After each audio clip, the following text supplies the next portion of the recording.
मो चाकराणी सबुदिन कहूथिले कि मैडम आपण नाइट ड्यूटी करंतुनी, आपणक भागर दंड मते भोगिबाकू पड़ुची। मु ता कथा को बुझी पारु नथिली। दिने डाक्तरखाना रे मो देह खराब होई गला, तेणु आउ जने डाक्तर को मो ड्यूटी करबाकू कही मु अचानक घर को पळै आसली। घरे पहुंचबा परे मो रूम रू चिल्लेबार शब्द शुभुथिला। स्वामी तो घरे नथिले, ताहले एमिति किए चिल्लौथिला? किंतु जेतेबेले मु कबाट खोली देली, सामनार दृश्य देखिकी मो रूम टांकुरी उठिला। कारण रूम भितरे मो छोट झियो सहित से चाकराणी। मु केते दिन हैला देखुथिली कि मो चाकराणी बारंबार मो पाखको आसुथिला, किंतु किछि न कहिकी पुणी पळाउथिला। बोधे से मते किछि कहिबाकू चाहुथिला। जेतेबेले ताकू 3-4 थर एमिति करिवार देखिली तो दिने पाखको डाकी पचारिली कि शांति सब ठीक अछि तो? तू मो सहित किछि कथा हबार अछि कि? मते लागुथिला कि ताकू बोधे किछि टंका दरकार थिबो, तेणु पचारि देली कि टंका दरकार अछि कि? शांति कहिबारे लागिला कि नाइ मैडम, टंका दरकार नाही, किंतु मु आपणक सहित आउ किछि कथा हबाकू चाहुथिली। ता चेहरा रे चिंतार गार स्पष्ट भावरे देखा जाउथिला। से कहिबाकू लागिला कि मु बस एतिकी कहिबाकू चाहुची कि आपण नाइट शिफ्ट करंतुनी। मु टिके चमकी पड़ी आहुरी रागरे ताकू देखिली। तार एमिति कहिबार अर्थ कोन? से किए मते कहिबाकू एमिति? मते रागिबार देखि से किछि न कहि तुरंत सेइठु पळै गला। मु भाबिली कि बोधुए मु जिबा परे ताकू घरे अधिका काम पड़ी जाउची, एथि पई से एमिति कहूची। एमिति रे किछि दिन हला ता हाव भाव चाली चलणी किछि बदली जाइथिबा भली लागुथिला। एथि पई मु भाबिली कि ता ऊपर नजर रखिबा आवश्यक। ता मन भितरे कोन चलीची? से दिन मु हॉस्पिटल पळैथिली। एमिति रे तो मु आगरु दिन रे ड्यूटी करूथिली, किंतु गत 4 वर्ष हला मु नाइट शिफ्ट करूथिली। एथि पई मते किछि समस्या हेउ नथिला। एबे पिला भी बड़ होई जाइथिला, आ शांति को फुल टाइम रखी देइथिली। से दिन राती आम घरे रहुथिला, आ संध्यारे तो मो स्वामी भी घर पळाउथिले। एथि पई मोर किछि भी चिंता नथिला। किंतु गत किछि दिन हला शांति विषय रे मोर अजब ख्याल आसुथिला कि मु नथिबा बेले से किछि भूल काम करूनी तो। मो स्वामी ऊपर तो मोर पूरा विश्वास थिला कि मो स्वामी एमिति किछि करिबेनी। आ शांति ऊपर भी मोर विश्वास थिला, कारण से जने विश्वासी स्त्री लोक थिला। पुणी मु भाबिली कि काहाको बदलिबा पई बेसी समय लागेनी। मु मो स्वामी ओ शांति ऊपरे नजर रखिबाकू निष्पत्ति नेली। मु दिन बेला डेरी जाए सोउथिली। एथि पई मो स्वामी शांति तैयारी करिथिबा खाइबा खाइकी पळाउथिले। मु भाबिली कि निजे उठी खाइबा तैयारी करिबी, किंतु सारा रात ड्यूटी करिबा परे मु एते थकी जाउथिली कि सकाळु घर को फेरिबा परे गभीर निदरे सोई जाउथिली। आउ उठिबा पई मन हेउ नथिला। आउ 2 पहर जाए सोई पडुथिली। खाइबा परे मोर प्राइवेट क्लिनिक रे बसी जाउथिली। सेठारे मु गरीब लोकंकु मागना रे चिकित्सा करूथिली। संध्यारे घरे चा पी पुणी हॉस्पिटल को पळाउथिली।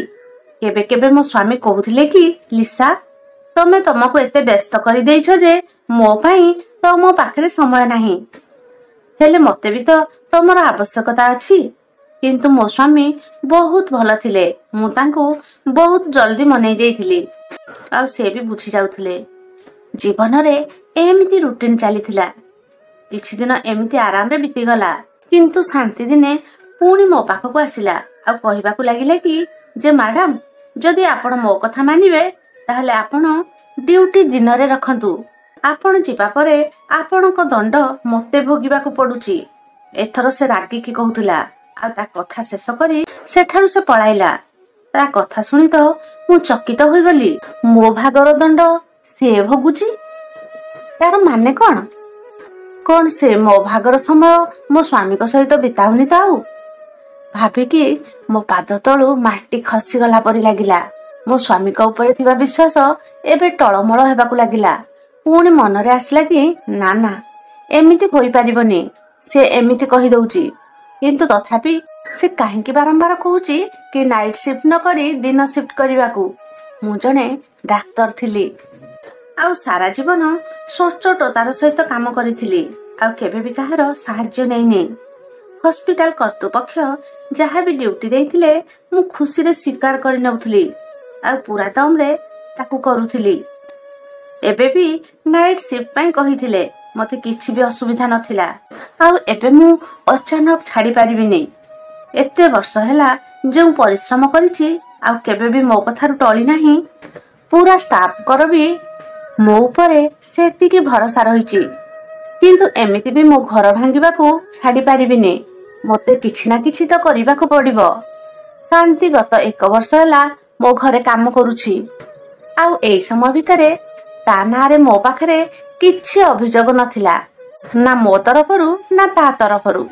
से जने विधवा स्त्री लोक तार 2टी पिला थिले जहांक पई से मो पाखरे काम करूथिला। मो काम करिवार प्रथम दिन रु ही कहि देइथिली कि तोते सब समय रे ए घरे रहिबा को पड़िबो। तार भी पिलांक टेंशन नथिला काहेकि ना ता पिलार देखाशुना करिवा पई ता बापा मा थिले से माने गारे रहउथिले। मु भी कहि देइथिली कि तू चाहिले तो पिलांको भी एठारे रखि पारिबु किंतु से मना करि देइथिला। ता साथी रे समय बहुत भलरे बितुथिला। आज जाए से केबे भी कहा विरुद्ध रे अभियोग करि नथिला किंतु एबे किछि दिन हैला मु देखि आसुथिली कि ता व्यवहार रे किछि अजब अजब लागुथिला। से प्रतिथर गोटिए कथा कहउथिले कि मैडम आपण दिन बेले ड्यूटी करंतु आउ राति रे घरे ही रुहंतु। मु किछि बुझी पारु नथिली कि राति रे घरे एमिति कोन हेउची। दिने मो ड्यूटी रे थिली तो नर्स आसी कहिले कि केही जने स्त्री लोक बहुत दूररु आपण को भेटिबा को आसीचंती। मु पचारिली कि से रोगी की। से कहिले नाई से आपण को संपर्कीय। मु आश्चर्य होई बाहर को आसिली। मोर केउ संपर्कीय एही समय मते भेटिबा पई हॉस्पिटल आसीचंती। बाहर को जिबा परे जने अजना स्त्री लोकन को देखिली। आश्चर्य होई तांको पचारिली कि आपण किए आ मते काहे की भेटिबा को आसीचंती। से कहिबारे लागिले कि आपण कोन लिसा मैडम। मु हां करिबारु से एकदम मोबाइल कैमेरा ऑन कले आ मो फोटो उठाई अचानक दौड़ी पळाइले। किछि सेकेंड पई मु किछि बुझी पारिलेनी। बुझिबा बेला को से बहुत दूर को पळैतिले। काहे कि मो फोटो उठाइलो बोली पचारिबा पई मु तुरंत तांको पछरे दौड़िली। हेले से किए किंतु से बहुत शीघ्र दौड़ी पळाइले। मु चिंताग्रस्त होई पुणी फेरी आसिली। मन को बारंबार आंदोलित करूथिले कि से स्त्री लोक जनक किए एठा को आसी काहे मो फोटो उठाइले। मो साथी रे कोन एमिति हेउची मते बहुत बड़ अघटनर आशंका हेउथिला। मोर षष्ठ इंद्रिय जेमिति बारंबार इशारा देउथिला कि जेमिति मो जीवन रे बड़ भूल हबा को जाउची। मु जानिथिली कि मो घर लोक आ स्वामी को बहुत हेळा करूची बोली काहे कि ना राति रे ड्यूटी कले बहुत हालिया लागुथिला। सकाळु डेरी रे उठिबा बेले को मो स्वामी ऑफिस पळौथिले आ राति रे जेते बेले ड्यूटी जाउथिली तो से ऑफिस रु फेरु नथिले। जीवनटा बड़ अजब होई जाइथिला। बहुत दिन हैला मो स्वामी को सहित कथा भी होई पारिनी। मते एई कथार अनुभव हैला कि तुरंत फोन काढी मो स्वामी को फोन कली। भाबिली कि कम से कम फोन रे तो कथा होई जिबी किंतु से फोन उठाउ नथिले। पुणी मु तांका ऑफिस नंबर रे फोन कली। तांका सेक्रेटरी कहिले कि गत किछि दिन हैला मो स्वामी ऑफिस जाई नाहती बोली। सेक्रेटरी को कथा सुनी मु चिंतारे पड़ी गली।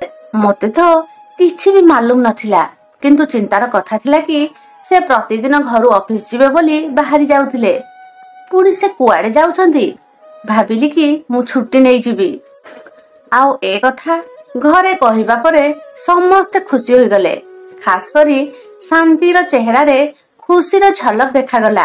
राति रे खाइकी फ्री हबा परे देखिली कि शांति काहा को कहूथिले कि मैडम आज घरे अछंती। भगवान को दयारु आज मु बंची गली नहले तांको भागर दंड भोगी भोगी बोधे मो प्राण बाहरी जाई थांता। जेतेबेले मु ता पाखकु गली तो से हड़बड़े जाई फोन बंद कर देला। ताको पचारिबारु से कहिला कि काहा सहित भी कथा हेउनी तो। माँ को बास पिला मानक कथा पचारुथिली। मते एबे शांति ऊपर संदेह थिला ये निश्चय किछि करूची ପୁଣି ମତେ କିଛି ବଡ କଥା ଲୁଚାଉଛି। କାଳେ ଇଏ କିଛି ଭୁଲ କାମ କରୁନି ତ। ଭାବିଲି ଆଜି ଘରେ ରହି ଦେଖିବି କି ଏଠାରେ ଏମିତି କଣ ହେଉଛି। କିନ୍ତୁ ମତେ ତ ସେମିତି କିଛି ଭୁଲ ହେଉଥିବା ଅନୁଭବ ବି ହେଉନଥିଲା। ସମସ୍ତେ ବଡ ଆରାମରେ ଶୋଇଥିଲେ। ମୋ ସ୍ୱାମୀ ବି ବହୁତ ଖୁସି ଥିଲେ। କହୁଥିଲେ କି କେତେ ଦିନ ହେଲା ଆମକୁ ଏକାଠି ସମୟ ବିତେଇବା ପାଇଁ ସମୟ ମିଳିନି। ମୁଁ ବି ଚିନ୍ତା କରିବାରେ ଲାଗିଲି କି କଣ ଇଏ ସତରେ ଖୁସି ନା ଖୁସିର ନାଟକ କରୁଛନ୍ତି। ମୁଁ ତାଙ୍କୁ ସନ୍ଦେହୀ ନଜରରେ ଦେଖୁଥିଲି। ଆଉ ଏମିତି ନୁହେଁ ତ ମୁଁ ଘରୁ ଯିବା ପରେ ସ୍ୱାମୀ ଆଉ ଶାନ୍ତି କିଛି ଚକ୍କର ଚଲାଉନାହାନ୍ତି ତ। ଏଥିପାଇଁ ବୋଧେ ସେ କହୁଥିଲା କି ରାତିରେ ଆପଣ ଘରେ ରୁହନ୍ତୁ। ମୋର ଗୋଟିଏ ପୁଅ ଆଉ ଗୋଟିଏ ଝିଅ ଥିଲେ। ଝିଅ କଲେଜରେ ପଢୁଥିଲା ଆଉ ପୁଅ ଛୋଟ ଥିଲା। ଏଇ ଘରେ ଆମେ ବାସ୍ 4 ଜଣ ହିଁ ଥିଲୁ। ପୁଣି ମତେ ଜଣା ପଡିଲା କି ମୋ ଝିଅ ରିୟା ଓ ଶାନ୍ତି ପରସ୍ପର କିଛି ଅଧିକା ମିଶୁଥିଲେ। ରିୟା ସବୁବେଳେ ଶାନ୍ତି ପାଖାପାଖି ରହୁଥିଲା। କେବେ ତା କାନ୍ଧରେ ହାତ ରଖି ଛିଡା ହେଉଥିଲା ତ କେତେବେଳେ ତା ଗାଲରେ ହାତ ମାରୁଥିଲା। ଏସବୁ ଦେଖିକି ମତେ ବଡ ଅଜବ ଲାଗୁଥିଲା। ହେଲେ ରିୟା ଶାନ୍ତିକୁ ଏତେ ଭଲ ପାଉଥିଲା କାହିଁକି? ମୁଁ ତ ଦେଖୁଥିଲି କି ରିୟା ଶାନ୍ତିକୁ ଏତେ ଭଲ ପାଉଥିଲା, କିନ୍ତୁ ଶାନ୍ତି ତା ଠାରୁ ଦୂରେଇ ଯାଉଥିଲା। ସେଦିନ ମୁଁ ଦିନ ସାରା ଆଉ ରାତିରେ ଘରେ ରହି ଏସବୁ ଦେଖୁଥିଲି। ମତେ ଏବେ କିଛି ବି ନର୍ମାଲ ଦେଖା ଯାଉନଥିଲା। ମୋ ଝିଅ ରିୟା ଶାନ୍ତିର ଅଧିକ ନିକଟତର ହେବାକୁ ଚେଷ୍ଟା କରୁଥିଲା, କିନ୍ତୁ ଏ କଥାକୁ ମୁଁ ନଜର ଅନ୍ଦାଜ କରିଦେଲି। ଭାବିଲି କି ମୁଁ ଘରେ ରହୁନି ତ ସେଥିପାଇଁ ସେ ଶାନ୍ତି ସହିତ ଅଧିକା ମିଶୁଛି ବୋଲି। ମୁଁ ମନେ ମନେ ଶାନ୍ତି ଉପରେ ଚିଡ଼ିଗଲି। ଭାବିଲି କି କେଜାଣି ତାର ଡ୍ରାମା କେବେ ସରିବ। ପରଦିନ ପୁଣି ମୁଁ ନାଇଟ୍ ସିଫ୍ଟ ଆରମ୍ଭ କରିଦେଲି। ପରଦିନ ହସ୍ପିଟାଲରୁ ଫେରି ଶୀଘ୍ର ଉଠି ପଡ଼ିଲି, କାରଣ ସନ୍ଧ୍ୟାରେ ମୋର ଗୋଟେ ଜନ୍ମଦିନ ପାର୍ଟିକୁ ଯିବାର ଥିଲା। ଆଉ ସେଥିପାଇଁ ଭାବିଲି କି ଗୋଟେ ଗିଫ୍ଟ ନେଇକି ଯିବି। ବଜାରକୁ ଗଲି ତ ଗୋଟିଏ ଜାଗାରେ ମତେ ଅଟକି ଯିବାକୁ ପଡିଲା। ସେଠାରେ କିଛି ଏମିତି ଦେଖିଲି କି ପୁରା ସ୍ତବ୍ଧ ହୋଇ ରହିଗଲି। କାହିଁକି ନା ମୋ ସ୍ୱାମୀ ଗୋଟିଏ ହସ୍ପିଟାଲ ଭିତରକୁ ଯାଉଥିଲେ। ତାଙ୍କୁ ହସ୍ପିଟାଲ ଯିବା କଣ ଦରକାର? ସେ ତ ପୁରା ସୁସ୍ଥ ଥିଲେ। ମୁଁ ତାଙ୍କ ପଛେ ପଛେ ଗଲି। ଦେଖିଲି କି ସେ ଗୋଟିଏ ରୁମ ଭିତରକୁ ପଶିଲେ। ମୁଁ ଝରକା ଫାଙ୍କ ଦେଇ ଦେଖିଲି ତ ସେ ଜଣେ ସ୍ତ୍ରୀ ଲୋକକୁ କିଛି ଟଙ୍କା ଦଉଥିଲେ। ସେ ସ୍ତ୍ରୀ ଲୋକକୁ ଚିହ୍ନି ହେଉନଥିଲା, କାରଣ ତା ପିଠି ମୋ ଆଡକୁ ଥିଲା। ତାକୁ ଟଙ୍କା ଦେବା ପରେ ମୋ ସ୍ୱାମୀ ତା ସହିତ ହାତ ମିଳାଇ ବାହାରକୁ ପଳାଇଲେ। ତାପରେ ସେ ସ୍ତ୍ରୀ ଲୋକ ଜଣକ କାହାକୁ ଫୋନ କଲେ। ଆଉ କିଛି ସମୟ ପରେ ଯେଉଁ ସ୍ତ୍ରୀ ଲୋକ ଆସିଲେ ତାଙ୍କୁ ଦେଖିକି ମୁଁ ଚମକି ପଡିଲି। ଆଖି ମୋର ବଡ ବଡ ହୋଇଗଲା। ସେ ଆଉ କେହି ନୁହେଁ ବରଂ ଶାନ୍ତି ଥିଲା। ସେ ସ୍ତ୍ରୀ ଲୋକ ଜଣକ ଶାନ୍ତିକୁ କିଛି ଟଙ୍କା ଦେଲେ ଆଉ ଶାନ୍ତି ତାକୁ ଧନ୍ୟବାଦ ଦେଇ ସେଠାରୁ ପଳାଇଲା। ଏସବୁ କଣ ଥିଲା? ମତେ କିଛି ବୁଝା ପଡୁନଥିଲା। ମୋ ସ୍ୱାମୀ ପ୍ରଥମେ ସେ ଅଜଣା ସ୍ତ୍ରୀ ଲୋକକୁ ଟଙ୍କା ଦେଲେ, ଆଉ ସେ ଅଜଣା ସ୍ତ୍ରୀ ଲୋକ ଆଉ ସେଥିରୁ କିଛି ଟଙ୍କା ଶାନ୍ତିକୁ ଦେଲେ। ହେଲେ ଚକ୍କର କଣ? ଯେତେବେଳେ ସ୍ତ୍ରୀ ଲୋକ ଜଣକ ମୋ ଆଡକୁ ମୋଡିଲା ତ ଦେଖିକି ତ ମୁଁ ଆହୁରି ଡରିଗଲି। ସେ ସ୍ତ୍ରୀ ଲୋକକୁ କେମିତି ଭୁଲି ପାରିବି? ଇଏ ସେହି ସ୍ତ୍ରୀ ଲୋକ ଯିଏକି ମୋର ଫଟୋ ନେଇ ଦୌଡି ପଳେଇଥିଲା। ୟାର ମୋ ସ୍ୱାମୀ ସହିତ କଣ ସମ୍ବନ୍ଧ ଅଛି? ଭାବିଲି ଏବେ ଯାଇ ତାକୁ ପଚାରିବି। ଏହା ପୂର୍ବରୁ ତା ପାଖକୁ ଆଉ ଜଣେ ପୁରୁଷ ଲୋକ ଆସି ତା ସହିତ ହାତ ମିଳାଇଲେ। ଆଉ କିଛି କଥା ହୋଇ ପୁଣି ପଳାଇଲେ। ଏସବୁ ଦେଖିକି ମୋର ପକ୍କା ବିଶ୍ୱାସ ହୋଇଗଲା ଯେ ନିଶ୍ଚୟ ମୋ ବିରୁଦ୍ଧରେ କିଛି ଷଡ଼ଯନ୍ତ୍ର ଚାଲିଛି। ଆଉ ସେଥିରେ ମୋ ସ୍ୱାମୀ ଆଉ ଶାନ୍ତି ବି ସାମିଲ ଅଛନ୍ତି। ମୁଁ ନିଷ୍ପତ୍ତି ନେଇ ସାରିଥିଲି କି ଆଜି ହିଁ ଦୁହିଁଙ୍କୁ ପ୍ରମାଣ ସହିତ ଧରିବି। ରାତିରେ ଯେତେବେଳେ ଡ୍ୟୁଟିକି ଗଲି ସେତେବେଳେ ସ୍ୱାମୀ ଘରକୁ ଆସି ଯାଇଥିଲେ। ଆଉ ମତେ କହିଲେ କି ମୁଁ ବି ତମ ସହିତ ବାହାରୁଛି। ମୋର ଗୋଟିଏ ଜରୁରୀ କାମରେ ବାହାରକୁ ଯିବାର ଅଛି। ମୁଁ ଚିନ୍ତାରେ ପଡିଗଲି। ଯଦି ଇଏ ବି ଘରଠୁ ବାହାରେ ରହିବେ ତାହେଲେ ମୁଁ ୟାଙ୍କୁ ପ୍ରମାଣ ସହିତ କେମିତି ଧରିବି? ପୁଣି ଭାବିଲି କି ଚାଲ ଆଜି ନହେଲେ ବି ଆଉ କେଉଁଦିନ ମୁଁ ସତ ଜାଣିକି ହିଁ ରହିବି। ହସ୍ପିଟାଲରେ ବି ଭାବି ଭାବି ମୋ ମୁଣ୍ଡ ଭୀଷଣ କାଟୁଥିଲା। ଅନ୍ୟ ଡାକ୍ତର ଯେତେବେଳେ ରାଉଣ୍ଡରେ ଆସିଲେ ମୋ ଦେହ ଖରାପ ଦେଖି କହିଲେ କି ଆପଣ ଘରକୁ ପଳାନ୍ତୁ। ମୁଣ୍ଡ ଏତେ କାଟୁଥିଲା ଯେ ମୋର ବି ମନ ହେଉଥିଲା କି ଘରକୁ ପଳେଇବା ପାଇଁ। ମୁଁ ଆଉ ଜଣେ ଡାକ୍ତରଙ୍କୁ କହିଦେଇ କାହାକୁ କିଛି ନ କହି ଘରକୁ ପଳାଇଲି। ଘରେ ପହଞ୍ଚିବା ବେଳକୁ କବାଟ ବନ୍ଦ ଥିଲା, କାହାକୁ ଡାକିବା ବଦଳରେ ଭାବିଲି କି ମୋ ପାଖରେ ଥିବା ଚାବିରେ କବାଟ ଖୋଲି ଭିତରକୁ ଯିବି। ଭିତରକୁ ଯିବା ପରେ ଜାଣିଗଲି ଯେ ମୋ ସ୍ୱାମୀ ଏବେ ଯାଏ ଘରକୁ ଫେରି ନାହାନ୍ତି, କାହିଁକି ନା ତାଙ୍କ ଗାଡି ବାହାରେ ନଥିଲା। ମୁଁ ମୋ ରୁମ୍ ଆଡକୁ ବଢୁଥିଲି ତ ଅଚାନକ ଚିଲେଇବାର ଶବ୍ଦ ଶୁଭିଲା। ସେ ଶବ୍ଦ ଉପରୁ ଆସୁଥିଲା। ମୁଁ ଦୌଡ଼ିକି ଉପରକୁ ଗଲି। ସେ ଚିଲେଇବା ଶବ୍ଦ ଏବେ ବି ମୋ ଝିଅ ରୁମରୁ ହିଁ ଆସୁଥିଲା। ମୁଁ କବାଟ ଖୋଲିଦେବା ବେଳକୁ ସେ ଦୃଶ୍ୟ ଦେଖିକି ମୁଁ ବି ଚିଲେଇ ଦେଲି, କାହିଁକି ନା ସେ ଦୃଶ୍ୟ ଏମିତି ଥିଲା ଯେ ମତେ ଡରେଇ ଦେଇଥିଲା। ମୁଁ ଦେଖିଲି କି ମୋ ଝିଅ ଶାନ୍ତିକୁ ନିସ୍ତୁକ ମାଡ ମାରୁଥିଲା, ଆଉ ସେ ଚିଲେଇବା ଶବ୍ଦ ଶାନ୍ତିର ହିଁ ଥିଲା। ମୁଁ ତୁରନ୍ତ ଝିଅକୁ ଅଟକେଇଲି। ସେ ବି ମତେ ଦେଖିକି ଡରିଗଲା। ଶାନ୍ତି ମତେ ଦେଖିକି ମୋ ପାଖକୁ ପଳେଇ ଆସିଲା, ଆଉ ମୋ ପଛରେ ଲୁଚି ଯାଇ କହିଲା କି ମୁଁ ଏଇଥିପାଇଁ ଆପଣଙ୍କୁ କହୁଥିଲି କି ରାତିରେ ଡ୍ୟୁଟି ନ କରି ଦିନରେ କରନ୍ତୁ ବୋଲି। ଆପଣ ଯିବା ପରେ ମୋ ସହିତ ଏମିତି ହିଁ ହେଉଛି, ଆଉ ଏଇଟା ଆଜିର ନୁହେଁ, ବରଂ କେତେ ଦିନ ହେଲା ହୋଇ ଆସୁଛି। ମୁଁ ମୋ ଝିଅକୁ ରାଗରେ ଥିବାର ଦେଖି ପଚାରିଲି କି ଶାନ୍ତି ଏମିତି କଣ କରୁଛି ଯେ ତୁ ତାକୁ ଏତେ ଜୋରରେ ମାଡ ମାରୁଛୁ? ମୋ ଝିଅ ଆଗକୁ ବଢି ମତେ ବି ଜୋରଦାର ଧକ୍କା ଦେଲା, ଆଉ କହିଲା କି ତୁମେ ଆମ ମା ଝିଅଙ୍କ ଭିତରେ ପଡନି, ତମେ ଯିଏ ବି ହୁଅ ଏଠାରୁ ଚାଲିଯାଅ। ତା ହାଲତ ଅଜବ ହୋଇଯାଇଥିଲା। ମୁଁ ବଡ ବଡ ଆଖିରେ ମୋ ଝିଅକୁ ଦେଖୁଥିଲି। ସେ କଣ ସବୁ କହି ଯାଉଛି। ମୁଁ କହିଲି କି ତୁ ଏସବୁ କଣ କହୁଛୁ? ମୁଁ ତୋର ମା, ଶାନ୍ତି ତ ମା ନୁହେଁ। ମତେ ଲାଗୁଥିଲା କି ସେ ଯେମିତି ହୋସରେ ନଥିଲା। ଦ୍ୱିତୀୟରେ ଶାନ୍ତି ବହୁତ ଡରି ଯାଇଥିଲା। ସେପଟେ ରିୟାର ହାଲତ ବି ଖରାପ ହେବାକୁ ଲାଗିଥିଲା। ସେ ରାଗରେ ରୁମର ଜିନିଷ ଫିଙ୍ଗିବାକୁ ଲାଗିଲା। ମୁଁ ଡରିଗଲି କି ସେ କାଳେ ତା ନିଜକୁ କ୍ଷତି ନ ପହଞ୍ଚାଉ। ମୁଁ ମୋ ବ୍ୟାଗରୁ ନିଦ ଇଞ୍ଜେକ୍ସନ ବାହାର କରି ରିୟାକୁ ଦେଇଦେଲି। ସେ ଆରାମରେ ବେଡରେ ଶୋଇ ପଡିଲା। ମୁଁ ପୁରା ହଇରାଣ ହୋଇସାରିଥିଲି। ଶାନ୍ତି ଡରିକି ଛିଡା ହୋଇଥିଲା। ମୁଁ ବୁଝିପାରୁନଥିଲି କି ଏସବୁ କଣ ଚାଲିଥିଲା ବୋଲି। ଶାନ୍ତି କି ପଚାରିଲି କି ଏସବୁ କଣ ଚାଲିଥିଲା ଆଉ କେବେଠୁ ଚାଲିଛି।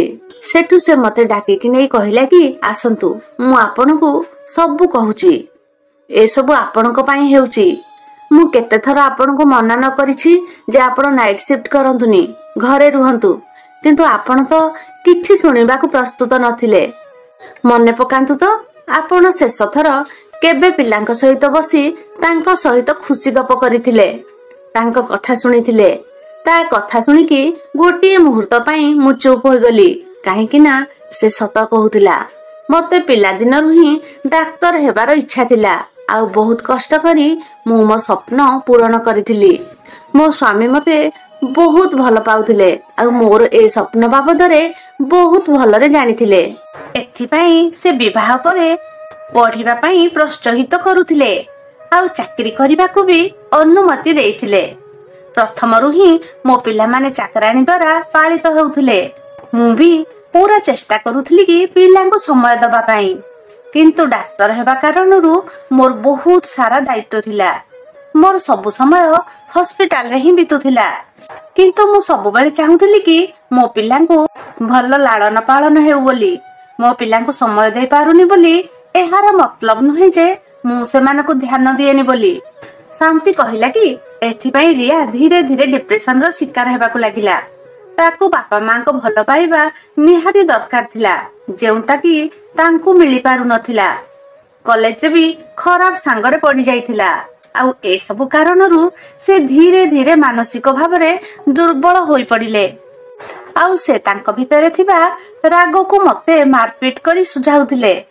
ସେ ସମୟରେ ତାଙ୍କୁ ଲାଗୁଥିଲେ କି ମୁଁ ତାଙ୍କ ମା ବୋଲି। ସେ ଆପଣଙ୍କୁ କେତେବେଳେ କିଛି କହିପାରନ୍ତିନି ବୋଲି ମତେ ମା ଭାବିକି ମୋ ଉପରେ ରାଗ ସୁଝାଉଥିଲେ। ଆଉ ସକାଳ ହେଲେ ନା ସେ ମତେ କେବଳ କ୍ଷମା ମାଗୁଥିଲେ, ବରଂ ମତେ ବହୁତ ସାରା ଟଙ୍କା ବି ଦଉଥିଲେ। ଫଳରେ ମୁଁ ଆପଣଙ୍କୁ କିଛି କହୁନଥିଲି। ମ୍ୟାଡାମ, ମୁଁ ବହୁତ ଗରିବ। ପିଲା ଆଉ ବୁଢା ବାପା ମାଙ୍କୁ ମୁଁ ଏକା ପୋଷୁଛି। ରାତିରେ ଯେଉଁ କଷ୍ଟ ମୁଁ ସହୁଛି, ସକାଳୁ ଯେବେ ଆପଣଙ୍କ ଝିଅ ମତେ ଟଙ୍କା ଦଉଛନ୍ତି ତ ମୁଁ ସବୁ ଭୁଲି ଯାଉଛି। ଦିନେ ଯେବେ ରିୟା ମତେ ଭୁଲ ମାଗୁଥିଲେ ଆଉ ମତେ ଟଙ୍କା ଦେଉଥିଲେ, ମୁଁ ରିୟାକୁ କହିଲି କି ତୁମେ ବହୁତ ମାରୁଛ, ପିଟୁଛ, ତମ ଟଙ୍କା ମୋର ଦରକାର ବି ନାହିଁ। ତମ ମାଙ୍କୁ ମୁଁ ସବୁ କଥା କହିଦେବି। ତମେ ପାଗଳ, ତୁମକୁ ତୁମ ମା ପାଗଳଖାନା ପଠେଇଦେବେ। ସେତେବେଳେ ତୁମେ ଯାଇ ଠିକ ବୁଝିପାରିବ। ପାଗଳାଖାନା ନାଁ ଶୁଣିକି ରିୟା ଡରିଗଲେ। ଆଉ ସେ ମତେ ଧମକାଇବା ଆରମ୍ଭ କରିଦେଲେ କି ଯଦି ମୁଁ ମାଙ୍କୁ ସବୁ କଥା କହିଦେବି ତାହେଲେ ମୁଁ ତୁମକୁ ମାରିଦେବି। ରିୟା ମାନସିକ ରୋଗୀ ଥିଲେ ଆଉ ଧୀରେ ଧୀରେ ସେ ପାଗଳ ପରି ହଉଥିଲେ। ଏଥିପାଇଁ ମୁଁ ଡରିଗଲି ଆଉ ଆପଣଙ୍କୁ କିଛି ବି କହିପାରୁନଥିଲି।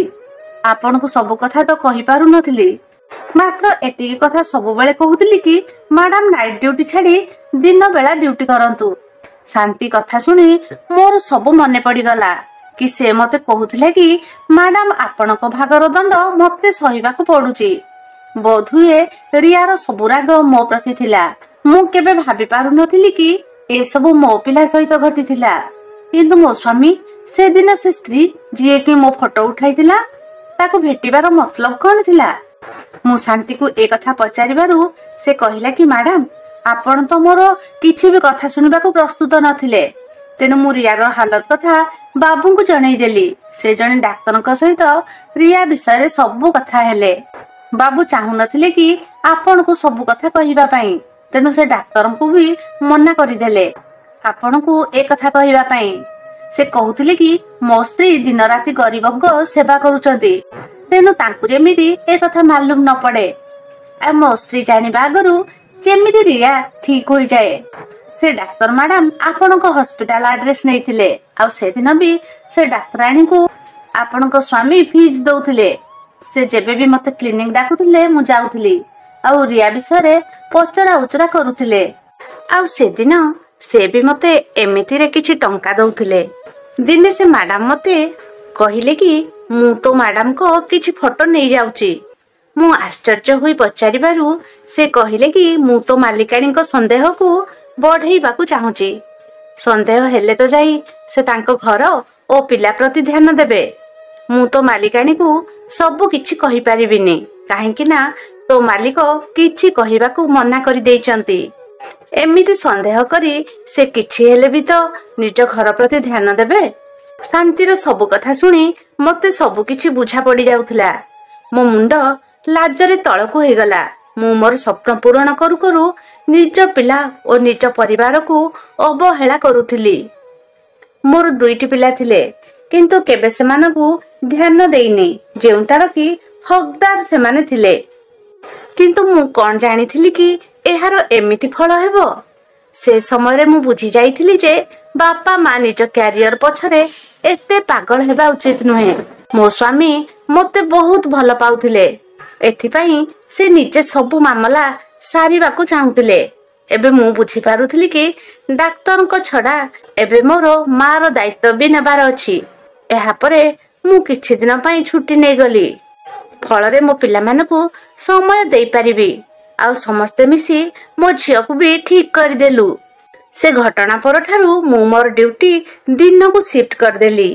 ତ କାହାଣୀଟି ଏତିକି ଥିଲା। ତାପରେ ମୋ ପରିବାର ଶାନ୍ତିକୁ ନେଇ ବହୁତ ଖୁସିରେ ଚାଲିଲା। ଗପଟି ଯଦି ଆପଣଙ୍କୁ ଭଲ ଲାଗିଥିବ ନିଶ୍ଚୟ ଲାଇକ୍, ସେୟାର ଆଉ ସବସ୍କ୍ରାଇବ କରିଦେବେ। ଧନ୍ୟବାଦ।